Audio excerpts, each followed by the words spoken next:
Morning! Nandito po tayo ngayon sa Plan Pro Matrix presentation at ipapaliwanag po natin ngayon kung paano ba gumagana yung e-rebates po natin. Pero before ang lahat, lagyan po muna natin ng konting comparison. Bakit mas magandang piliin ang Plan Pro Matrix bilang isang loading business unlike sa iba ng mga existing na? First, tignan po natin yung sa ibang loading companies. For example, ikaw dealer ka, bumili ka po ng funds, ng dealer funds na pwede mong ibenta sa mga retailer mo. Ngayon, yung mga retailer mo, syempre, ibebenta po nila yon sa kanilang mga customers. Once ang retailer is nakapagbenta sa customer nila, saka mo lang po makukuha yung commission mo. From one or other gives 2% commission.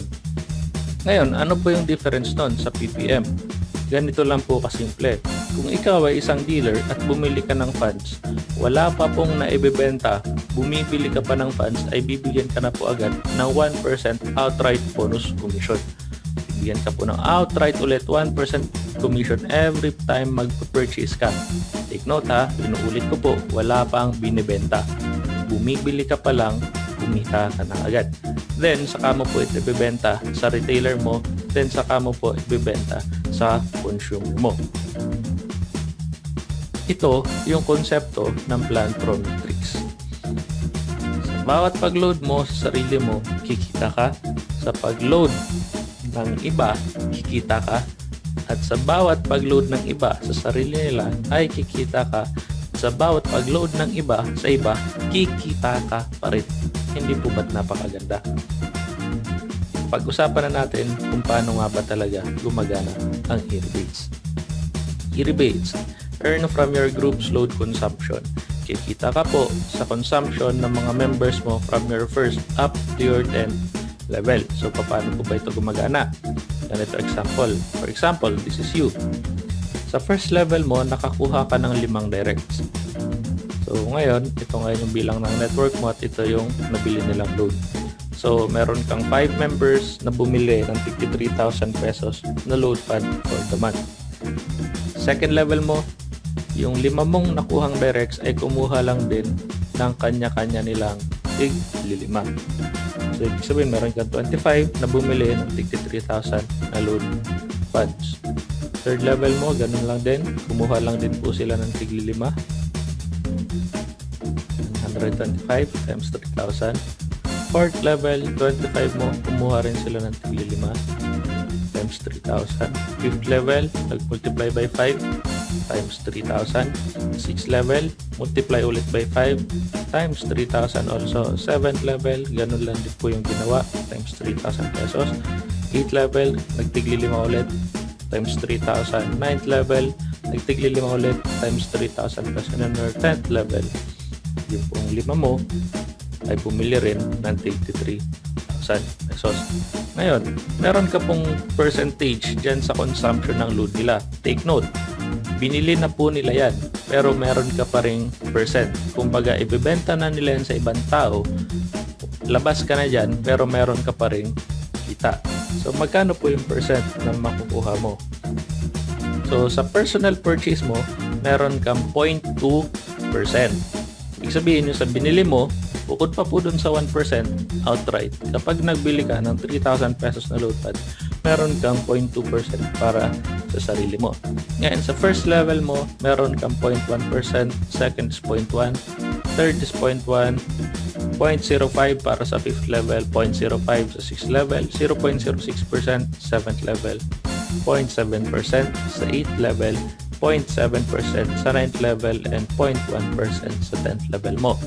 So ngayon, kung i-compute po natin yan, ganito lang kasimple kung magkano yung kikitain mo for the month. So sa first level mo, kikita ka ng 15 pesos. Maliit. Pero sa first level mo lang po yan. Okay lang yan. Kasi unang-una, saan ka makakahanap ng income na wala ka nang ginawa, kumita ka pa rin sa legal na paraan. Second level, 75, medyo maliit pa rin. Third level, 375. Wala ka pong ginagawa niya na, i-remind ko lang po kayo. Fourth level, 1875. Fifth level, 4687. 23,437.50. 7th level is 140,625. Guys, dito nyo na mapapansin, kapag napalaki nyo yung grupo nyo, tignan nyo kung magkano yung pwede nyo kitain. That's 140,625 pesos for the month. Wala pong sumali, walang nag-recruit, bumili lang po sila ng load na ibebenta nila sa iba or gagamitin nila para sa sarili nila.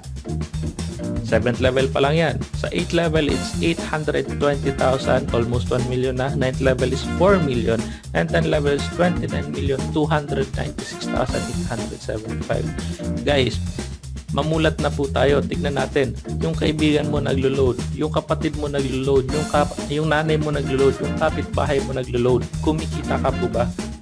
Sabihin natin, ikaw yung magtindahan. Ngayon, bumili ngayon yung mga kapitbahay mo, yung mga nabebentahan mo, tindahan ka, bumili sila ng load sa'yo. Kumita ka. Kaya lang, paano kung yung katabi mong tindahan nakita na naglo-load ka at kumikita ka, nagtayo rin ng sarili nilang loading station? Ibig sabihin, maging kaagaw mo na sila ngayon sa mga dati mong customers. Hindi ka na po kikita ng gaya ng dati. Pero dito sa atin, napakaganda. Bakit? Yayain mo sila mag-load station din. Kikita ka rin, hindi mo po sila kalaban. Sila ay kakampi mo na. So magkano yung kikitain mo? 29,296,875 for the month. And next month, ang tanong, bibili rin po kaya sila ng load ulit? Of course, yes. Ibig sabihin, by the next month, meron na mga nag-aabang sa'yo 29,296,875 pesos. Ito po ay para lang doon sa mga bibili ng worth 3,000 pesos na dealer funds for the month. Eh, paano pa po yung mga bumibili ng 5,000, ng 7,000 o ng 10,000 pesos na load fund for the month? Magkano pa kaya ang naghihintay sa'yo? Ngayon, meron mga nagsasabi, 29 million, totoo kaya nakikita ko? Sabihin natin na hindi mo nagawa na kumuha ng 5 directs at hanggang sa 10th level may nag-multiply din sila ng times 5. Sabihin natin, hatiin na lang natin yung kinita mo. Meron kang 14,648,437.50. O sabihin natin, hindi pa rin yan kinaya ng efforts mo. Hatiin pa rin natin ulit sa dalawa. That's still 7 million. Or worse comes to worse na sobrang tamad mo na at hindi mo pa rin nagawa yung ganong production, meron ka paling at least 3,662,909.37. Ngayon, tandaan po natin na numbers don't lie. Guys, ang ipinakita po namin sa inyo is simulation at simpleng computation kung magkano po ang pwede nating kitain dito sa e-rebates na marketing plan ng Plant Pro Matrix. Always remember din po natin, ang 1 plus 1 ay lagi pong 2 at hindi po siya pwedeng maging 3. So, kanina po, nag-multiply lang tayo ng 3,000 at minultiply lang natin sa kung ilan yung percentage na kikitain nyo. Ngayon, may mga nagtatanong po sa amin. May mga nagre-raise ng questions. Paano po kung may mga downline ako na hindi nakahit ng 3,000 pesos dealer funds for the month? Or paano kung hindi talaga sila bumili? Masasayang ba yung first to 10th level ko? The answer is a big no. Hindi po masasayang yon dahil meron po tayong system na ikinabit sa ating e-rebates. Yun po ay ang tinatawag na dynamic compression. Paano tumatakbo ang dynamic compression? Ganito lang po kasimple. Bigyan namin kayo ng isang visual example.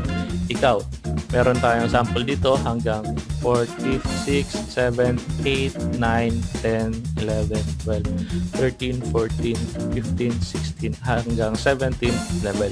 So, take note, mapapansin po ninyo, ang e-rebates po natin is from your first up to your 10th level lang. Pero example natin hanggang 17.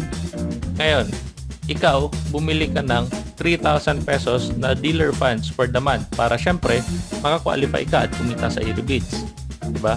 Kasi sa first level mo, for example, wala silang pinili. Naku po, sayang yung 0.1% mo sa first level, diba? Second level, ganun rin. 0 rin. Third level, bumili lang po sila ng 2,500. Fourth level is 500. Next, wala ulit pinili. 700. Seventh level mo, nag-qualify sila for the month para kumita sa e-rebates, 1,000 pesos. 8th level mo, 500. 9, 0. 10th level mo is 1,000. 11th level 800, 12th level 0, 13th level wala, 14th level is 3,000, 15th level mo meron kang 500, 16th level 3,000 yung binili, nag-qualify rin po ulit siya, at sa 17th level mo bumili po ng worth 1,200 na dealer funds.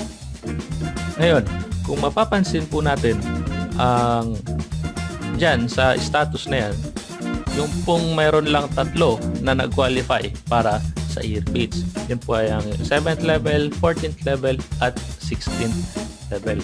Sila po yung mga nag-qualify. Ano po ngayon ang gagawin natin dun sa mga hindi nag-qualify? From the word itself, dynamic compression. Lahat po ng mga members mo na hindi nakapag-hit or naka-qualify or nakabili, naka-purchase ng worth 3,000 pesos dealer fund for the month ay i-compress pataas papunta sa kung sino yung nakabili ng worth 3,000. Ngayon, para hindi po maging magulo, ito, example. Yung first hanggang 6th level mo, mga hindi po sila nag-qualify, di ba?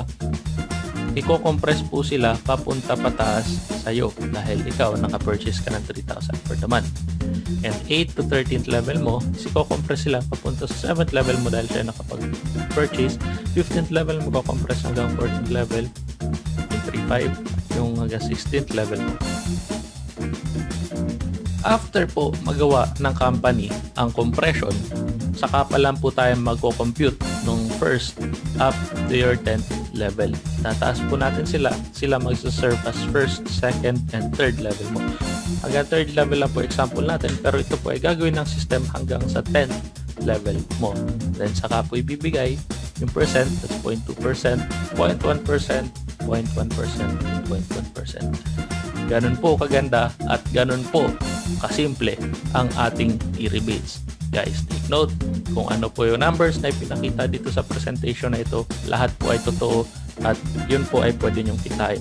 So kung gusto nyo pong kumita at gusto nyong maging mayaman, gusto nyo maging milyonaryo sa larangan ng loading, mag-plan pro matrix na po kayo. Huwag na po kayo magdalawang isip. Tara, sali na.